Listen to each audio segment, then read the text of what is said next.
Roll number 22। Yes sir. Roll number 24। Yes sir.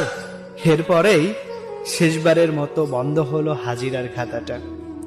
হয়তো পড়ে থাকবে লাইব্রেরির কোণে এক ধুলো মাখা শহরে। হয়তো ওই খাতাটা আর কোনোদিন খুলেও দেখা হবে না। ধুলো জমে জমে পৃষ্ঠাগুলোও পূরণ হতে থাকবে। সেখানে জড়িয়ে থাকবে 10টা বছরের মায়াজালে ছিন্ন করা সেই আবদ্ধ পৃষ্ঠাগুলা। কিছু নাম আর তার সাথে জড়িয়ে থাকা জীবনের সকল উষ্ণ স্মৃতিগুলা।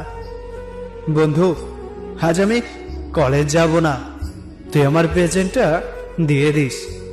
তখনই স্যারের হাতে ধরা খেয়ে কান ধরে দাঁড়িয়ে থাকা। আমাকে কান ধরিয়ে দাঁড়িয়ে থাকতে দেখে ওই দিনে সকলের তামাশা। সকলে আমাকে নিয়ে টোল করতে থাকলো। সেই বন্ধু আমাকে নিয়ে টোল করলো যেই বন্ধুর জন্য আমি কান ধরেছিলাম।